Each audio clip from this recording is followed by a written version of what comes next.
Little Miss Mary. Nobody seemed to care about Mary. She was born in India, where her father was a British official.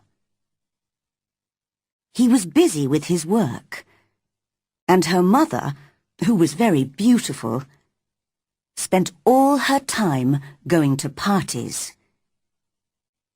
So an Indian woman, Kamala, was paid to take care of the little girl. Mary was not a pretty child. She had a thin, angry face and thin yellow hair. She was always giving orders to Kamala, who had to obey. Mary never thought of other people, but only of herself. In fact, she was a very selfish, disagreeable, bad-tempered little girl. One very hot morning, when she was about 9 years old, she woke up and saw that instead of Kamala, there was a different Indian servant by her bed. "What are you doing here?" she asked crossly. "Go away, and send Kamala to me at once." The woman looked afraid. "I'm sorry, Miss Mary. She can't come." Something strange was happening that day. Some of the house servants were missing, and everybody looked frightened. But nobody told Mary anything. And Kamala still did not come. So at last, Mary went out into the garden and played by herself under a tree. She pretended she was making her own flower garden and picked large red flowers to push into the ground. All the time, she was saying crossly to herself, "I hate Kamala. I'll hit her when she comes back." Just then, she saw her mother coming into the garden with a young Englishman. They did not notice the child, who listened to their conversation. "It's very bad, is it?" her mother asked the young man in a worried voice. "Very bad," he answered seriously. "People are dying like flies. It's dangerous to stay in this town. You should go to the hills, where there's no disease." "Oh, I know," she cried. "We must leave soon." Suddenly, they heard loud cries coming from the servants' rooms at the side of the house. "What's happened?" cried Mary's mother wildly. "I think one of your servants has just died. You didn't tell me the disease is here, in your house." "I didn't know!" she screamed. "Quick, come with me!" And together they ran into the house. Now Mary understood what was wrong. The terrible disease had already killed many people in the town. And in all the houses, people were dying. In Mary's house, it was Kamala who had just died. Later that day, 3 more servants died there. All through the night and the next day, people ran in and out of the house, shouting and crying. Nobody thought of Mary. She hid in her bedroom, frightened by the strange and terrible sounds that she heard around her. Sometimes she cried, and sometimes she slept. When she woke the next day, the house was silent. Perhaps the disease has gone, she thought, and everybody is well again. I wonder who will take care of me instead of Kamala. Why doesn't someone bring me some food? It's strange the house is so quiet. But just then, she heard men's voices in the hall. "How sad," said one. "That beautiful woman." "There was a child, too, wasn't there?" said the other. "Although none of us ever saw her."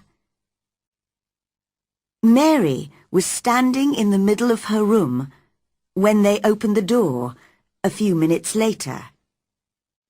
The two men jumped back in surprise. "My name is Mary Lennox," she said crossly. "I was asleep when everyone was ill, and now I'm hungry." "It's the child, the one nobody ever saw," said the older man to the other. "They've all forgotten her." "Why was I forgotten?" asked Mary angrily. "Why has nobody come to take care of me?" The younger man looked at her very sadly. "Poor child," he said. "You see, there's nobody left alive in the house, so nobody can come." In this strange and sudden way, Mary learnt that both her mother and her father had died. The few servants who had not died had run away in the night. No one had remembered little Miss Mary. She was all alone. Because she had never known her parents well, she did not miss them at all. She only thought of herself, as she had always done. "Where will I live?" she wondered. "I hope I'll stay with people who let me do what I want." At first, she was taken to an English family who had known her parents. She hated their untidy house and noisy children, and preferred playing by herself in the garden. One day, she was playing her favorite game, pretending to make a garden, when one of the children, Basil, offered to help. "Go away!" cried Mary. "I don't want your help." For a moment, Basil looked angry, and then he began to laugh. He danced round and round Mary and sang a funny little song about Miss Mary and her stupid flowers. This made Mary very cross indeed. No one had ever laughed at her so unkindly. "You're going home soon," said Basil, "and we're all very pleased you're leaving." "I'm pleased too," replied Mary. "But where's home?" "You're stupid if you don't know that," laughed Basil. "England, of course. You're going to live with your uncle, Mr. Archibald Craven." "I've never heard of him," said Mary coldly. "But I know about him Because I heard Father and Mother talking, said Basil. He lives in a big, lonely old house and has no friends because he's so bad-tempered. He's got a crooked back and he's horrid. I don't believe you, cried Mary. But the next day, Basil's parents explained that she was going to live with her uncle in Yorkshire, in the north of England. Mary looked bored and cross and said nothing. After the long sea journey, she was met in London by Mr. Craven's housekeeper, Mrs. Medlock. Together, they travelled north by train. Mrs. Medlock was a large woman with a very red face and bright black eyes. Mary did not like her, but that was not surprising, because she did not usually like people. Mrs. Medlock did not like Mary either. What a disagreeable child, thought the housekeeper. But perhaps I should talk to her. I can tell you a bit about your uncle, if you like, she said aloud. He lives in a big old house, a long way from anywhere. There are nearly 100 rooms, but most of them are shut and locked. There's a big park round the house, and all kinds of gardens. Well, what do you think of that? Nothing, replied Mary. It doesn't matter to me. Mrs. Medlock laughed. You're a hard little girl. Well, if you don't care, Mr. Craven doesn't either. He never spends time on anyone. He's got a crooked back, you see. And although he's always been rich, he was never really happy until he married. Married? Repeated Mary in surprise. Yes. He married a sweet, pretty girl, and he loved her deeply. So, when she died... Oh, did she die? Asked Mary, interested. Yes, she did.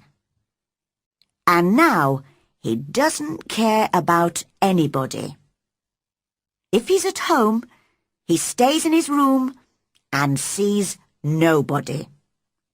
He won't want to see you, so you must stay out of his way and do what you're told. Mary stared out of the train window at the grey sky and the rain. She was not looking forward to life at her uncle's house. The train journey lasted all day, and it was dark when they arrived at the station. Then there was a long drive to get to the house. It was a cold, windy night, and it was raining heavily. After a while, Mary began to hear a strange, wild noise.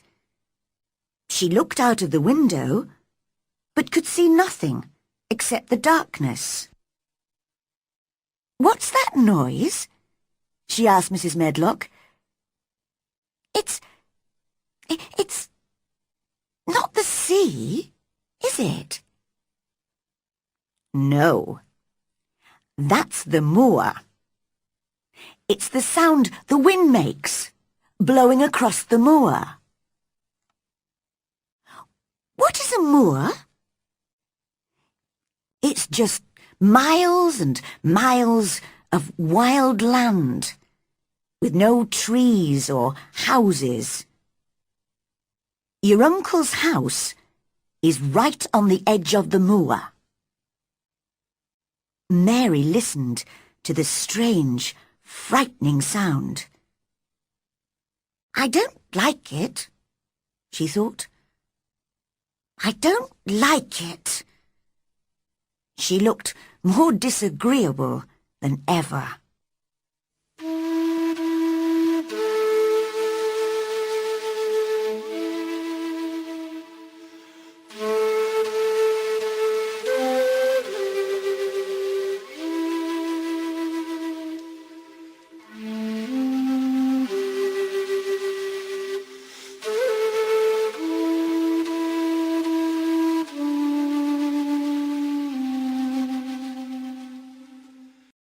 Chapter 2. Mary in Yorkshire. They arrived at a very large old house. It looked dark and unfriendly from the outside. Inside, Mary looked around the big shadowy hall and felt very small and lost. They went straight upstairs. Mary was shown to a room where there was a warm fire and food on the table. "This is your room," said Mrs. Medlock. "Go to bed when you've had some supper. And remember, you must stay in your room. Mr. Craven doesn't want you to wander all over the house." When Mary woke up the next morning, she saw a young servant girl cleaning the fireplace. The room seemed dark and rather strange, with pictures of dogs and horses and ladies on the walls. It was not a child's room at all. From the window, she could not see any trees or houses, only wild land, which looked like a kind of purple sea. "Who are you?" she asked the servant coldly. "Martha, miss," answered the girl with a smile. "And what's that outside?" Mary continued. "That's the moor," smiled Martha. "Do you like it?" "No," replied Mary immediately. "I hate it." "That's because you don't know it. You will like it. I love it. It's lovely in spring and summer when there are flowers. It always smells so sweet. The air's so fresh and the birds sing so beautifully. I never want to leave the moor." Mary was feeling very bad-tempered. "You're a strange servant," she said. "In India, we don't have conversations with servants. We give orders, and they obey, and that's that." Martha did not seem to mind Mary's crossness. "I know, I talk too much," she laughed. "Are you going to be my servant?" asked Mary. "Well, not really. I work for Mrs. Medlock. I'm going to clean your room and bring you your food. But you won't need a servant except for those things." "But Who's going to dress me? Martha stopped cleaning and stared at Mary. The canna dress this sen? She asked, shocked. What do you mean? I don't understand your language. Oh, I forgot. We all speak the Yorkshire dialect here. But of course, you don't understand that. I meant to say, can't you put on your own clothes? Of course not. My servant always used to dress me. Well, I think you should learn to dress yourself. My mother always says people should be able to take care of themselves, even if they're rich and important. Little Miss Mary was furious with Martha. It's different in India, where I come from. You don't know anything about India, or about servants, or about anything. You... She could not explain what she meant. Suddenly, she felt very confused and lonely. She threw herself down on the bed and started crying wildly. Now, don't cry like that, Martha said gently. I'm very sorry. You're right. I don't know anything about anything.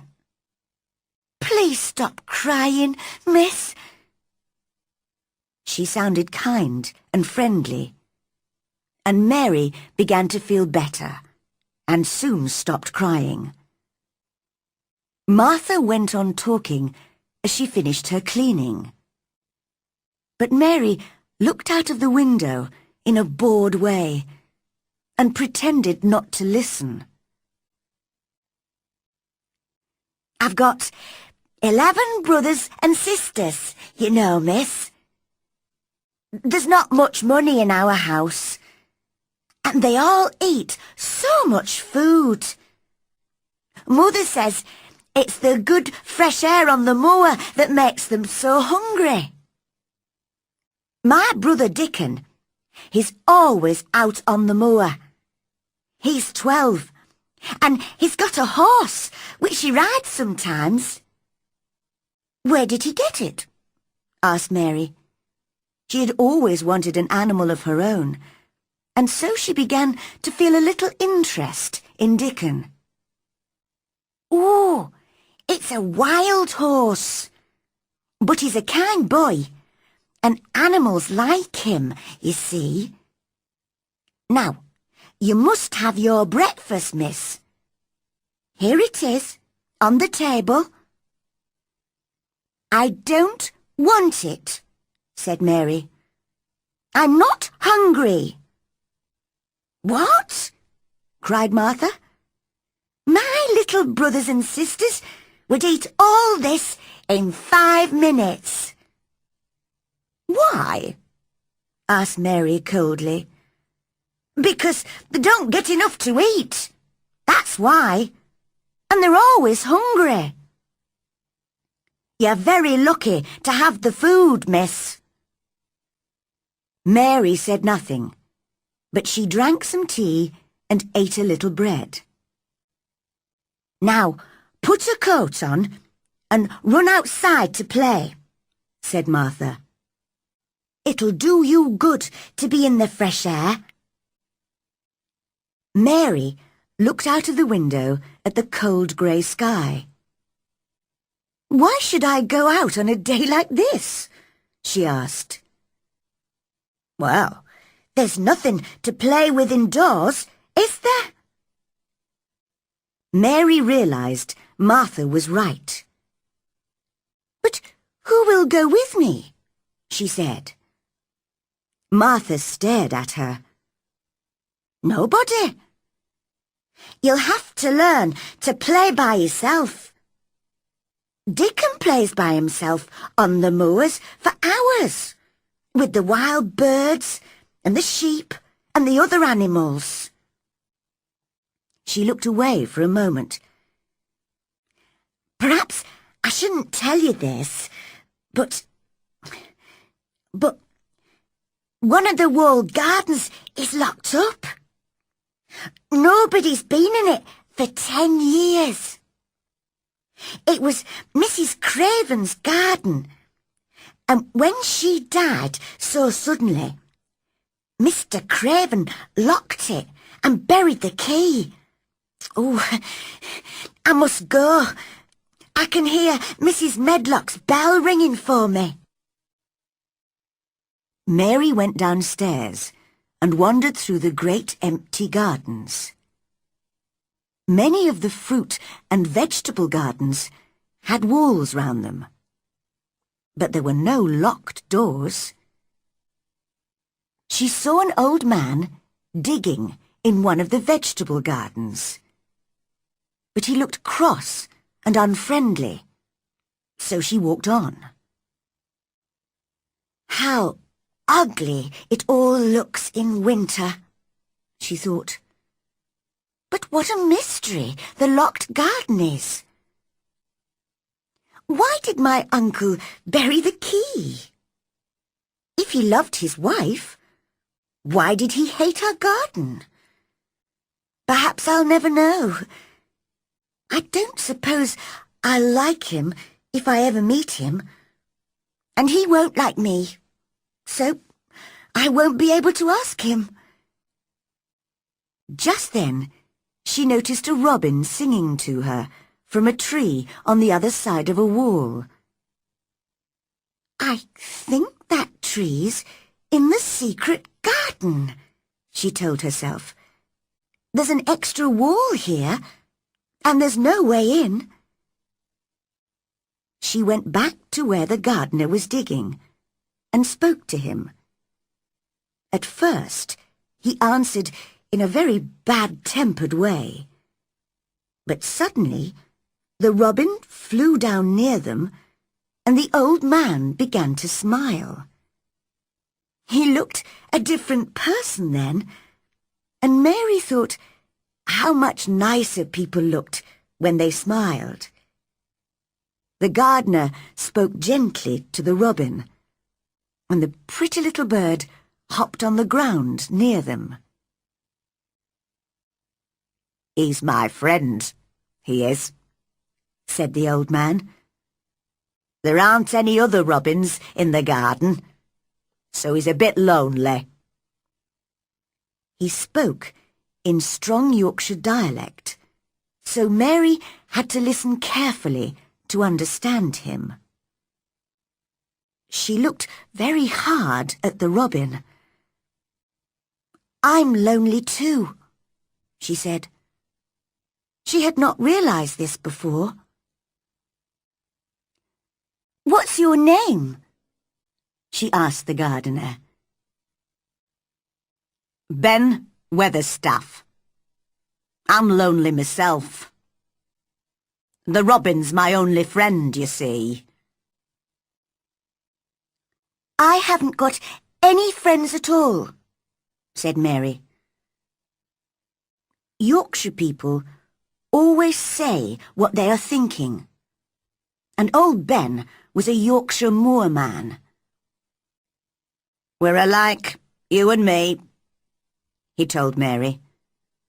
"We're not pretty to look at, and we're both very disagreeable." Nobody had ever said this to Mary before. "Am I really as ugly and disagreeable as Ben?" she wondered. Suddenly, the robin flew to a tree near Mary and started singing to her. Ben laughed loudly. "Well," he said, "he wants to be your friend." "Oh, would you please be my friend?" she whispered to the robin. She spoke in a soft, quiet voice, and old Ben looked at her in surprise. "You said that really nicely," he said. "You sound like Dickon when he talks to animals on the moor." "Do you know Dickon?" asked Mary. But just then, the robin flew away. "Oh, look! He's flown into the garden with no door. Please, Ben, how can I get into it?" Ben stopped smiling and picked up his spade. "You can't, and that's that. It's not your business. Nobody can find the door. Run away and play, will you? I must get on with my work." And he walked away. He did not even say goodbye. In the next few days, Mary spent almost all her time in the gardens.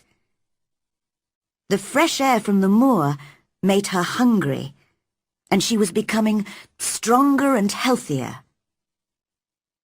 One day, she noticed the robin again. He was on top of a wall, singing to her. "Good morning. Isn't this fun? Come this way," he seemed to say as he hopped along the wall. Mary began to laugh as she danced along beside him. "I know the secret garden's on the other side of this wall," she thought excitedly. "And the robin lives there. But where's the door?" That evening, she asked Martha to stay and talk to her beside the fire after supper. They could hear the wind blowing round the old house, but the room was warm and comfortable. Mary only had one idea in her head. "Tell me about the secret garden," she said.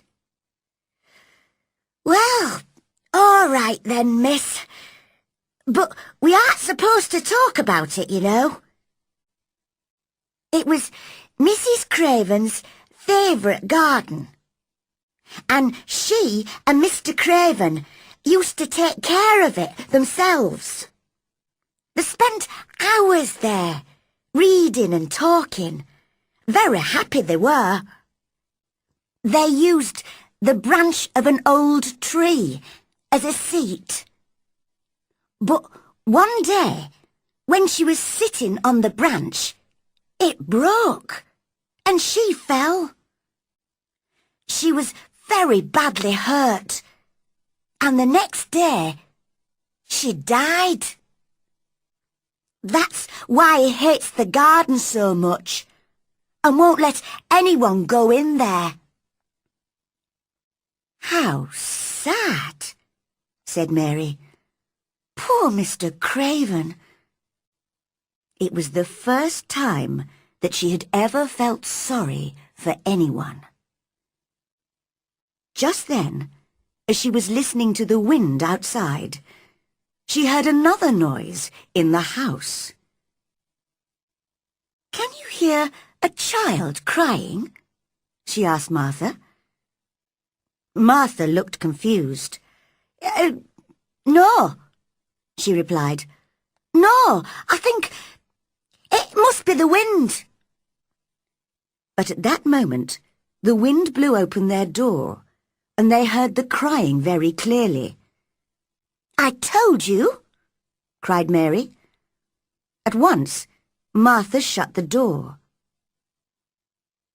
"It was the wind," she repeated. But she did not speak in her usual natural way, and Mary did not believe her.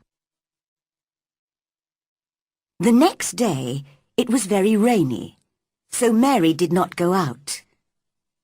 Instead, she decided to wander round the house, looking into some of the 100 rooms that Mrs. Medlock had told her about.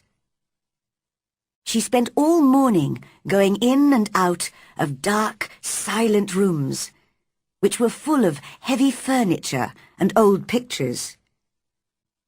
She saw no servants at all, and was on her way back to her room for lunch when she heard a cry.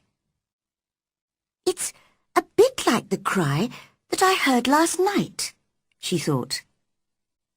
Just then, the housekeeper, Mrs. Medlock, appeared, with her keys in her hand. "What are you doing here?" she asked crossly. "I didn't know which way to go, and I heard someone crying," answered Mary. "You didn't hear anything. Go back to your room now, and if you don't stay there, I'll lock you in." Mary hated Mrs. Medlock for this. "There was someone crying. I know there was," she said to herself. "But I'll discover who it is soon." She was almost beginning to enjoy herself in Yorkshire.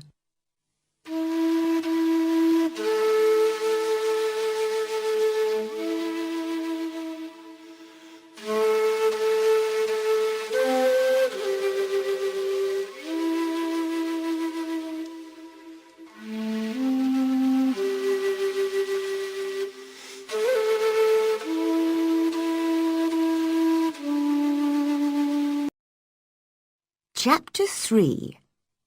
Finding the Secret Garden.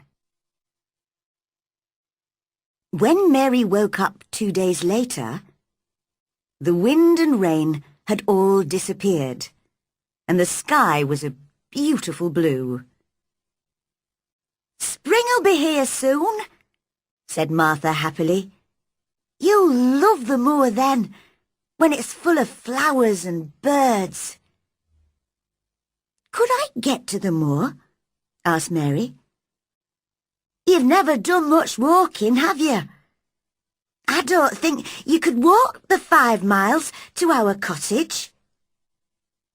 "But I'd like to meet your family," Mary said. Martha looked at the little girl for a moment. She remembered how disagreeable Mary had been when she first arrived. But now, Mary looked interested and friendly. "I'll ask Mother," said Martha. "She can always think of a good plan. She's sensible and hard-working and kind. I know you'll like her." "I like Dickon, although I've never seen him. I wonder what Dickon will think of you." "He won't like me," said Mary. "No one does." "But do you like yourself? That's what Mother would ask." "No, not really. I've never thought of that." "Well, I must go now. It's my day off, so I'm going home to help Mother with the housework. Goodbye, miss. See you tomorrow." Mary felt lonelier than ever when Martha had gone, so she went outside. The sunshine made the gardens look different, and the change in the weather had even made Ben Weatherstaff easier to talk to. "Can you smell spring in the air?" he asked her. "Things are growing deep down in the ground. Soon you'll see little green shoots coming up. Young plants they are. You watch them." "I will," replied Mary.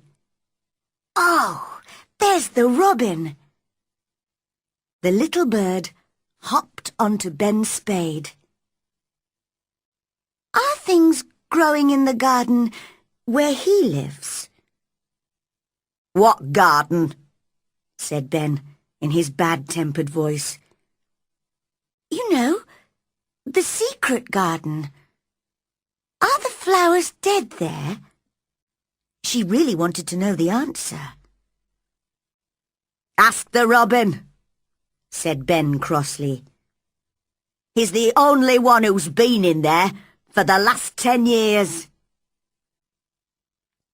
10 years was a long time, Mary thought. She had been born 10 years ago. She walked away, thinking. She had begun to like the gardens, and the robin, and Martha, and Dickon, and their mother. Before she came to Yorkshire, she had not liked anybody. She was walking beside the long wall of the secret garden when a most wonderful thing happened. She suddenly realized the robin was following her. She felt very pleased and excited by this, and cried out, "You like me, don't you? And I like you too." As he hopped along beside her, she hopped and sang too, to show him that she was his friend. Just then, he stopped at a place where a dog had dug a hole in the ground. As Mary looked at the hole, she noticed something almost buried there. She put her hand in and pulled it out. It was an old key. "Perhaps it's been buried for 10 years, she whispered to herself. "Perhaps it's the key to the secret garden." She looked at it for a long time. How lovely it would be to find the garden and see what had happened to it in the last 10 years. She could play in it all by herself, and nobody would know she was there. She put the key safely in her pocket. The next morning, Martha was back at Misselthwaite Manor and told Mary all about her day with her family. "I really enjoyed myself. I helped Mother with the whole week's washing and baking. And I told the children about you. They wanted to know about your servants and the ship that brought you to England and everything. I can tell you some more for next time," offered Mary. "They'd like to hear about riding on elephants and camels, wouldn't they?" "Oh, that would be kind of you, miss. And Luke, Mother has sent you a present." "A present?" repeated Mary. How could a family of 14 hungry people give anyone a present? "Mother bought it from a man who came to the door to sell things. She told me, 'Martha, you brought me your pay like a good girl, and we need it all. But I'm going to buy something for that lonely child at the manor.' And she bought one, and here it is." It was a skipping rope. Mary stared at it. "What is it?" she asked.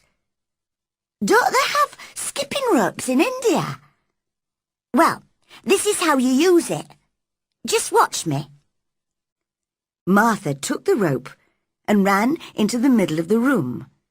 She counted up to 100 as she skipped. "That looks lovely," said Mary. "Your mother is very kind. Do you think I could ever skip like that?" "Just try," said Martha. Mother says it'll make you strong and healthy. Skip outside in the fresh air. Mary put her coat on and took the skipping rope. As she was opening the door, she thought of something and turned round. Martha, it was your money, really. Thank you. She never thanked people usually, and she did not know how to do it. So she held out her hand, because she knew that adults did that. Martha shook her hand and laughed. "You're a strange child," she said, "like an old woman. Now, run away and play." The skipping rope was wonderful. Mary counted and skipped and counted until her face was hot and red. She was having more fun than she had ever had before. She skipped through the gardens until she found Ben Weatherstaff, who was digging and talking to his robin. She wanted them both to see her skip. "Well," said Ben, "you're looking fine and healthy today. Go on skipping. It's good for you." Mary skipped all the way to the secret garden wall. And there was the robin. He had followed her. Mary was very pleased. "You showed me where the key was yesterday," she laughed. "I've got it in my pocket. So you ought to show me the door today." The robin hopped onto an old climbing plant on the wall and sang his most beautiful song. Suddenly, the wind made the plant move, and Mary saw something under the dark green leaves. The thick, heavy plant was covering a door. Mary's heart was beating fast, and her hands were shaking as she pushed the leaves away and found the keyhole. She took the key out of her pocket, and it fitted the hole. Using both hands, she managed to unlock the door. Then she turned round to see if anyone was watching. But there was no one.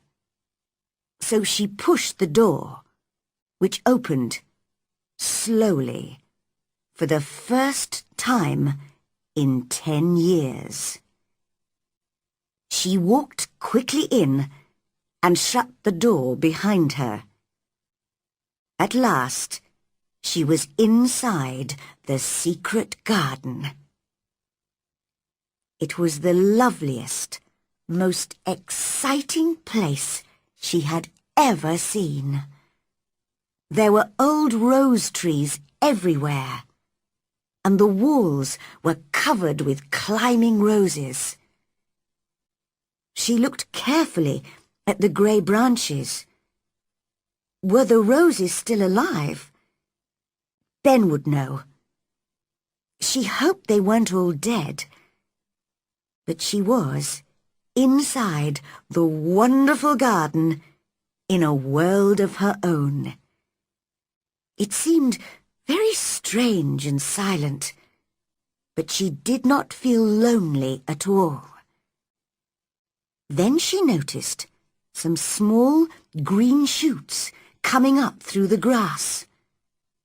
So something was growing in the garden, after all.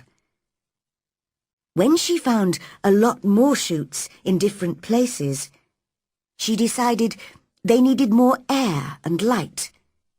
So she began to pull out the thick grass around them.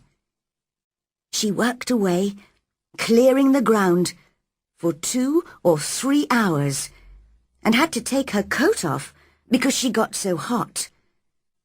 The robin hopped around, pleased to see someone gardening. She almost forgot about lunch. And when she arrived back in her room, she was very hungry and ate twice as much as usual. "Martha," she said as she was eating, "I've been thinking. This is a big, lonely house, and there isn't much for me to do. Do you think if I buy a little spade, I can make my own garden?" "That's just what Mother said," replied Martha. "You'd enjoy digging and watching plants growing. Dickon can get you a spade and some seeds to plant, if you like." "Oh, thank you, Martha. I've got some money that Mrs. Medlock gave me. Will you write and ask Dickon to buy them for me?" "I will, and he'll bring them to you himself." "Oh, then I'll see him." Mary looked very excited. Then she remembered something. "I heard that cry in the house again, Martha. It wasn't the wind this time. I've heard it 3 times now. Who is it?" Martha looked uncomfortable. "You mustn't go wandering around the house, you know. Mr. Craven wouldn't like it. Now, I must go and help the others downstairs. I'll see you at tea time." As the door closed behind Martha, Mary thought to herself, "This really is the strangest house that anyone ever lived in."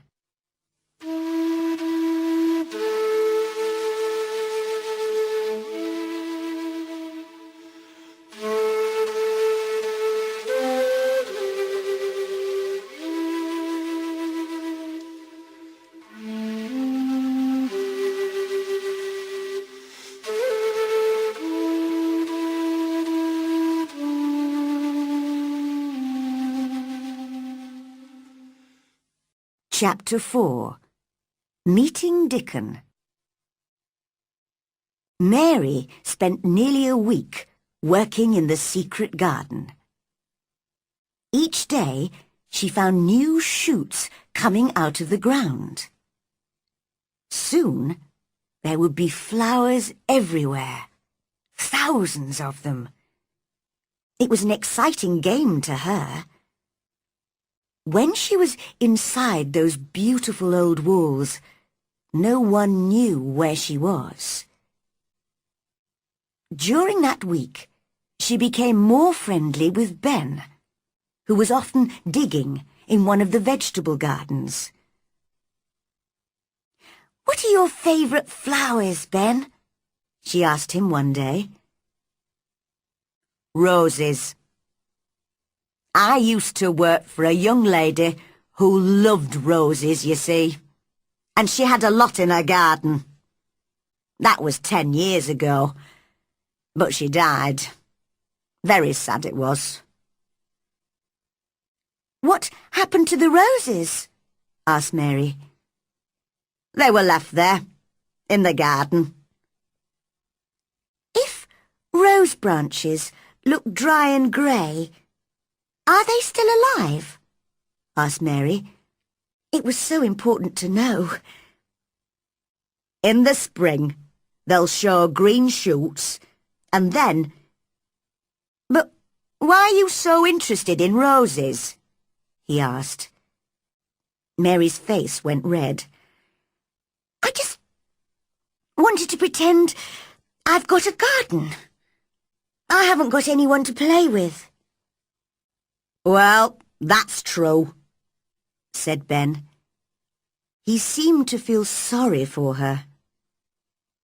Mary decided she liked old Ben, although he was sometimes bad-tempered. She skipped along and into the wood at the end of the gardens. Suddenly, she heard a strange noise, and there, in front of her, was a boy. He was sitting under a tree, playing on a wooden pipe. He was about 12, with a healthy red face and bright blue eyes. There was a squirrel and a crow in the tree, and 2 rabbits sitting on the grass near him. "They're listening to the music," thought Mary. "I mustn't frighten them." She stood very still. The boy stopped playing. "That's right," he said. "Animals don't like it if you move suddenly. I'm Dickon, and you must be Miss Mary. I've brought you the spade and the seeds." He spoke in an easy, friendly way. Mary liked him at once. As they were looking at the seed packets together, the robin hopped onto a branch near them. Dickon listened carefully to the robin's song. "He's saying he's your friend," he told Mary. "Really? Oh, I am pleased he likes me. Can you understand everything that birds say?" "I think I do, and they think I do. I've lived on the moor with them for so long. Sometimes I think I am a bird or an animal, not a boy at all." His smile was the widest she had ever seen. He explained how to plant the seeds. Suddenly, he said, "I can help you plant them. Where's your garden?" Mary went red, then white. She had never thought of this. What was she going to say? "Could you keep a secret? It's a great secret. If anyone discovers it, I'll die." "I keep secrets for